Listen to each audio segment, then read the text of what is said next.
नमः शिवाय। श्री रुद्र संहिता खंड 3 46वां अध्याय। शिव का परिछन व पार्वती का सुंदर रूप देख प्रसन्न होना। ब्रह्मा जी बोले, नारद, भगवान शिव सबको आनंदित करते हुए प्रसन्नतापूर्वक अपने गणों, देवताओं, सिद्ध मुनियों तथा अन्य लोगों के साथ गिरिराज हिमालय के धाम में गए। हिमालय की पत्नी मैना भी अंदर से शिव जी की आरती उतारने के लिए सुंदर दीपकों से सजी हुई थाली लेकर बाहर आई। उस समय उनके साथ ऋषि, पत्नियां तथा अन्य स्त्रियां भी मौजूद थीं। भगवान शिव का मनोहर रूप चारों ओर कांति बिखेर देने वाला था। उनकी शोभा करोड़ों कामदेवों के समान थी।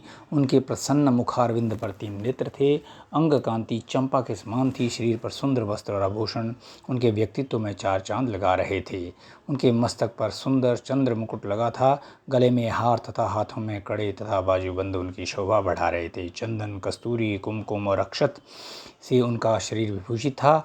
उनका रूप दिव्य और अलौकिक था, जो अनायास ही सबको अपनी ओर आकर्षित कर रहा था। उनका मुख अनेकों चंद्रमाओं की चांदनी के समान उज्ज्वल और शीतल था। ऐसे परम सुंदर और मनोहर रूप वाले दामाद को पाकर हिमालय पत्नी मैना की सभी चिंताएं दूर हो गईं।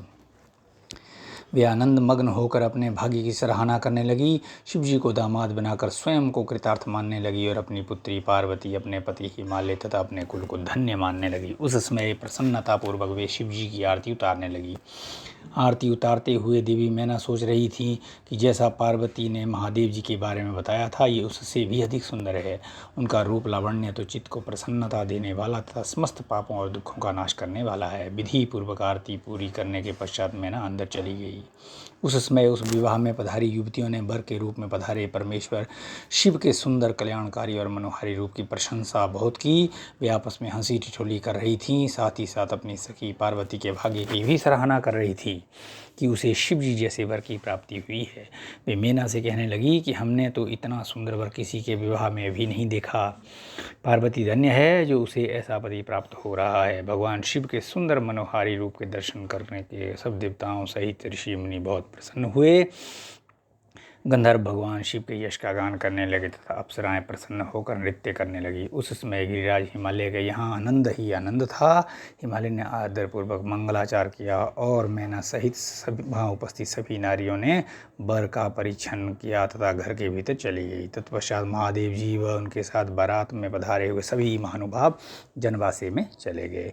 तत्पश्चात साक्षात दुर्गा का अवतार देवी पार्वती कुलवती देवी की पूजा करने के लिए अपने कुल की स्त्रियों सहित अपने अंतःपुर से बाहर आई। वहाँ जिसकी दृष्टि पार्वती पर पड़ी, वह उन्हें देखता ही रह गया। पार्वती की अंग कांति नील अंजन के समान थी। उनके लंबे, घने और काले केश सुंदर चोटी में गुंथे हुए थे। मस्तक पर कस्तूरी की बेदी के साथ सिंदूरी बिंदी उनके रूप लावण्य को प्रभाव बढ़ा रही थी। उनके गले में अनेक सुंदर रत्नों से जड़े हार शोभा पा रहे थे। सुंदर रत्नों से बने केयूर, वलय और कंकण उनकी भुजाओं को विभूषित कर रहे थे। रत्नों से जड़े कानों के कुंडल दमकती शोभा से उसके गालों पर अनुपम छवि बना रहे थे। उनके मोती के समान सुंदर एवं सफ़ेद दांत अनार के दानों की भांति चमक रहे थे। उनके होंठ मधु से भरे बिंब फल की तरह लाल थे। महावर पैरों की शोभा में वृद्धि कर रहे थे।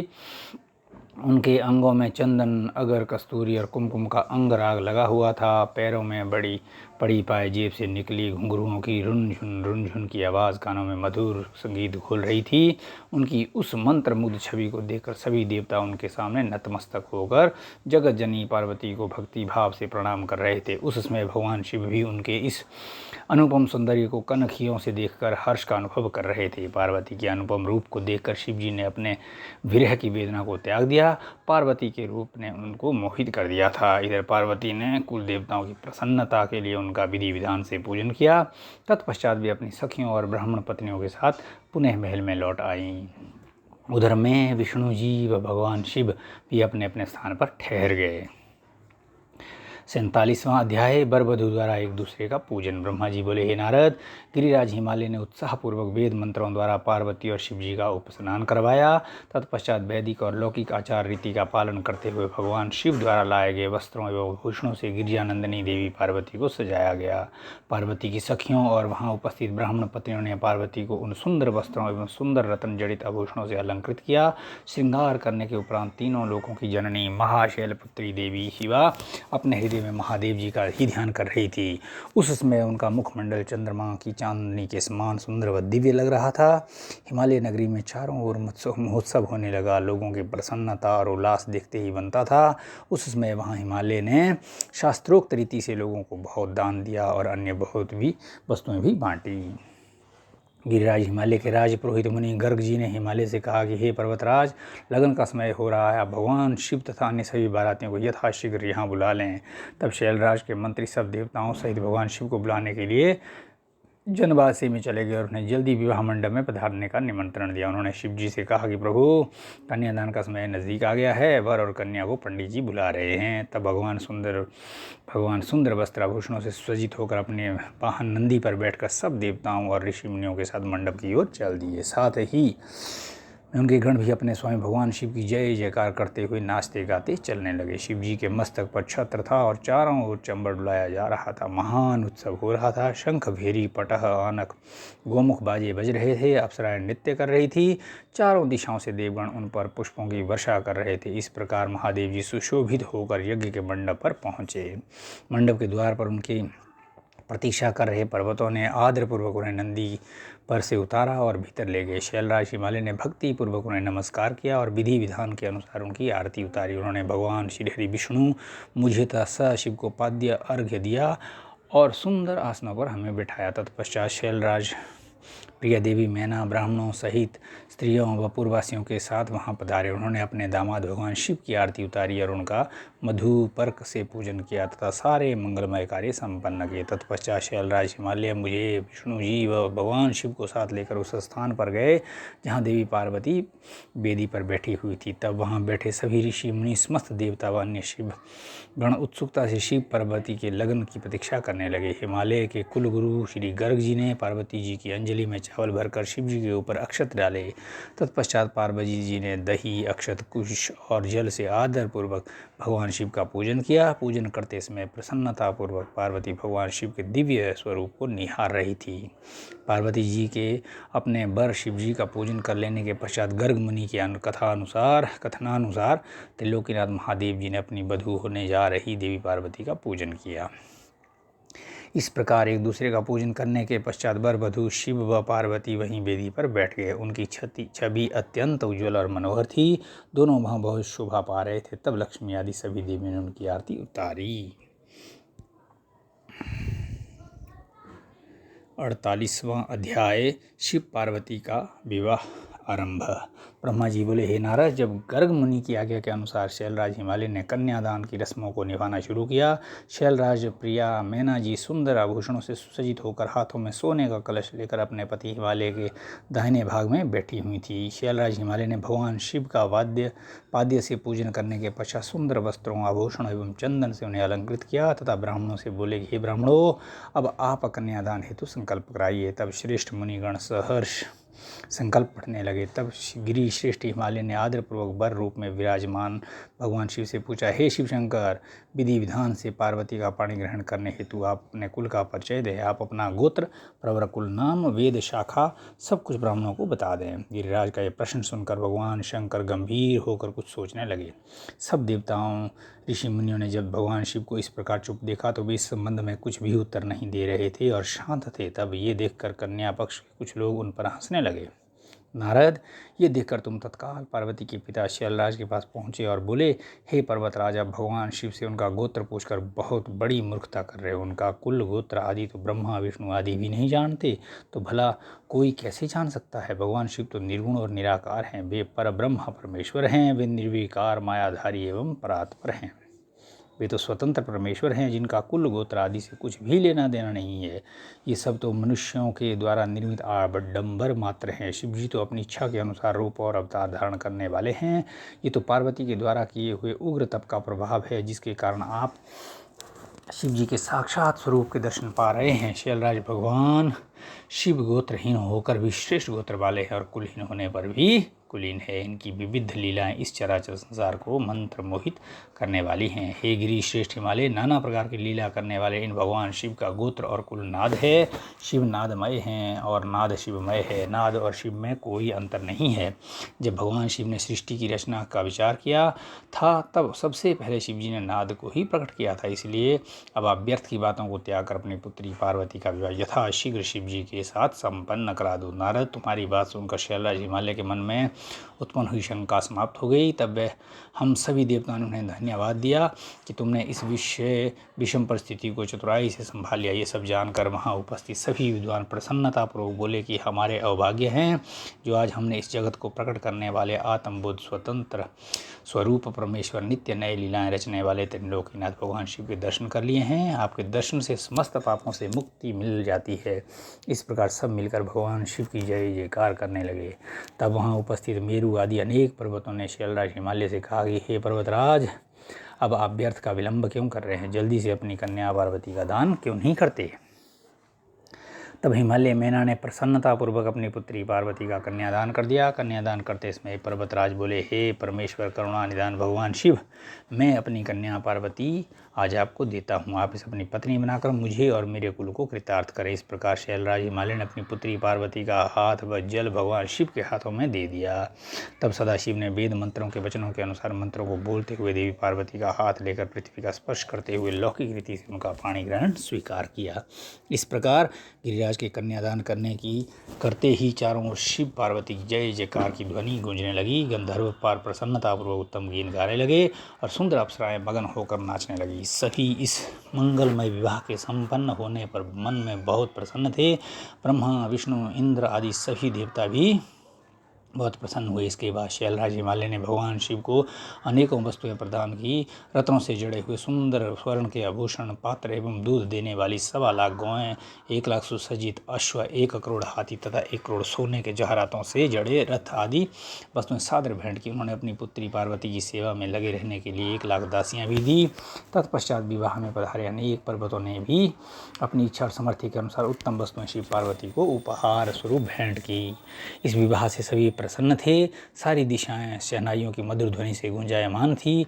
आकाश से भगवान शिव और उनकी प्रिया पार्वती पर पुष्प वर्षा हो रही थी। कल्याणमयी और भक्त वत्सल भगवान शिव को अपनी प्रिय पुत्री पार्वती को समर्पित करने के बाद शैलराज हिमालय और उनकी प्रिय पत्नी मैना हर्ष से प्रफुल्लित हो रहे थे। शैलराज हिमालय ने यजुर्वेद की मध्यांदिनी में लिखे हुए स्तोत्रों द्वारा शुद्ध हृदय और भक्तिभाव से भगवान शिव की अनेकानेक बार स्तुति की। तत्पश्चात वहाँ उपस्थित श्रेष्ठ मुनिजनों ने उत्साहपूर्वक भगवान शिव और देवी पार्वती के सिर पर अभिषेक किया। उस समय हिमालय नगरी में महान उत्सव हो रहा था। सभी नर नारी प्रसन्नता से नाच गा रहे थे।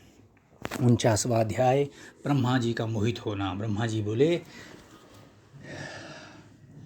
हे नारद, इसके उपरांत मेरी आज्ञा पाकर महादेव जी ने अग्नि की स्थापना कराई तथा अपनी प्राण बल्लभा पार्वती पत्नी को अपने आगे बैठाकर चारों वेद, ऋग्वेद, यजुर्वेद, अथर्ववेद और सामवेद के मंत्रों द्वारा हवन कराकर उसमें आहुतियाँ दी। उस समय पार्वती के भाई मेनाक ने उनके हाथों में खीलें दी। फिर लोक मर्यादा के अनुसार भगवान शिव और देवी पार्वती अग्नि के फेरे लेने लगे। उस समय मैं शिव जी की माया से मोहित हो गया। मेरी दृष्टि जैसे ही परम सुंदर दिव्यांगना देवी पार्वती के शुभ चरणों पर पड़ी, मैं काम से पीड़ित हो गया। मुझे मन में बड़ी लज्जा का अनुभव हुआ। किसी की दृष्टि मेरे इन भावों पर पड़ जाए, इस हेतु मैंने अपने मन के भावों को दबा लिया। परंतु भगवान शिव तो सर्वव्यापी हैं और सर्वेश्वर, भला उनसे कुछ कैसे छिप सकता है। उनकी दृष्टि मुझ पर पड़ गई और उन्हें मेरे मन में उत्पन्न हुए बुरे विचारों की जानकारी हो गई। भगवान शिव के क्रोध की कोई सीमा न रही। कुपित होकर शिव जी मुझे मारने हेतु आगे बढ़ने लगे। उन्हें क्रोधित देखकर मैं भय से कांपने लगा तथा वहां उपस्थित अन्य देवता भी डर गए। भगवान शिव के क्रोध की शांति के लिए सभी देवता एक स्वर में शिव जी से बोले, हे सदाशिव, आप दयालु और करुणा निधान हैं। आप तो सदा ही अपने भक्तों पर प्रसन्न होकर उन्हें इनकी इच्छित वस्तु प्रदान करते हैं। भगवान, आप तो सत्यचित और आनंद स्वरूप हैं। प्रसन्न होकर मुक्ति पाने की इच्छा से मुनिजन आपके चरण कमलों का आश्रय ग्रहण करते हैं। हे परमेश्वर, भला आपके तत्वों को कौन जान सकता है। भगवान, अपनी गलती के लिए ब्रह्मा जी क्षमा प्रार्थी हैं। आप तो भक्तों के सदा वश में हैं। हम सब भक्तजन आपसे प्रार्थना करते हैं कि आप ब्रह्मा जी की इस भूल को क्षमा कर दें और उन्हें निर्भय कर दें। इस प्रकार देवताओं द्वारा की गई स्तुति और क्षमा प्रार्थना के फलस्वरूप भगवान शिव ने ब्रह्मा जी का निर्भय कर दिया। नारद, तब मैंने अपने उन भावों को शक्ति के साथ मन में ही दबा दिया। फिर भी उन भावों के जन्म से हजारों बालखिले ऋषियों की उत्पत्ति हो गई, जो बड़े तेजस्वी थे। ये जानकर कि कहीं उन ऋषियों को देख शिव जी क्रोधित न हो जाए, तुमने उन्हें गंधमादन पर्वत पर जाने का आदेश दे दिया। बालखिल्य ऋषियों को तुमने सूर्य भगवान की आराधना और तपस्या करने का आदेश प्रदान किया। तब वे बालखिल्य ऋषि तुरंत मुझे और भगवान शिव को प्रणाम करके गंधमादन पर्वत पर चले गए। 50वां अध्याय, विवाह संपन्न और शिव जी से विनोद। ब्रह्मा जी बोले, हे नारद, उसके बाद मैंने भगवान शिव की आज्ञा पाकर शिव पार्वती विवाह के शेष कार्यों को पूरा कराया। सर्वप्रथम शिव जी व पार्वती जी के मस्तक का अभिषेक हुआ। तत्पश्चात वहाँ उपस्थित ब्राह्मणों ने दोनों को ध्रुव का दर्शन कराया और उसके बाद हृदय छूना और स्वस्ति पाठ आदि कार्यों को पूरा कराया। ये सब कार्य पूरे होने के बाद भगवान शिव ने देवी पार्वती की मांग में सौभाग्य और सुहाग की निशानी माने जाने वाला सिंदूर भरा। मांग में सिंदूर भरते ही देवी पार्वती का रूप लाखों कमल दलों के समान खिल उठा। उनकी शोभा देखते ही बनती थी। सिंदूर से उनके सौंदर्य में अभिवृद्धि हो गई थी। इसके पश्चात शिव पार्वती को एक साथ एक सुयोग्य आसन पर बिठाया गया और वहाँ उन्होंने अन्नप्राशन किया। इस प्रकार उस उत्तम विवाह के सभी कार्य विधि विधान से संपन्न हो गए। तब भगवान शिव ने प्रसन्न होकर इस विवाह को सानंद संपन्न कराने हेतु मुझ ब्रह्मा को आचार्य मानकर पूर्ण पात्र दान किया। फिर गर्ग मुनि को गोदान किया तथा वैवाहिक कार्य पूर्ण करने में सहयोग करने वाले सब ऋषि मुनियों को 100 स्वर्ण मुद्राएं और अनेक बहुमूल्य रत्न दान में दिए। तब सब और आनंद का वातावरण था। सभी बहुत प्रसन्न थे और शिव पार्वती की जय जयकार कर रहे थे। तब मैं श्री हरि और अन्य ऋषि मुनि सभी देवताओं सहित शैलराज हिमालय की आज्ञा लेकर जनवासे में वापिस आ गए। हिमालय नगर की स्त्रियां, पूर्ण नारियां और पार्वती की सखियां भगवान शिव और पार्वती को लेकर कोहबर में गई और वहां उन्हें उनसे लोकोचार रीतियों कराने के उपरांत उन्हें कौतुकागार में ले जाकर अन्य रीति रिवाजों और रस्मों को सानंद संपन्न कराया। उसके पश्चात उन दोनों को उत्साहपूर्वक केली ग्रह में ले जाया गया। केली ग्रह में भगवान शिव और पार्वती के गठबंधन को खोला गया। उस समय शिव पार्वती की शोभा देखने योग्य थी। उस समय उनकी अनुपम मनोहारी छवि देखने के लिए सरस्वती, लक्ष्मी, सावित्री, गंगा, अदिति, शची, लोपामुद्रा, अरुंधति, अहिल्या, तुलसी, स्वाहा, रोहिणी, पृथ्वी, संज्ञा, शत्रुपा तथा रति नाम की 16 दिव्य देवांगनाएं, देवकन्याएं, नागकन्याएं एवं मुनि कन्याएं वहाँ पधारी और भगवान शिव से हास्य विनोद करने लगी। सरस्वती बोली, भगवान शिव, अब तो आपने चंद्रमुखी पार्वती को पत्नी रूप में प्राप्त कर लिया है। अब इनके चंद्रमुख को देख देख कर अपने हृदय को शीतल करो। लक्ष्मी जी बोली, हे देवों के देव, अब लज्जा किस लिए?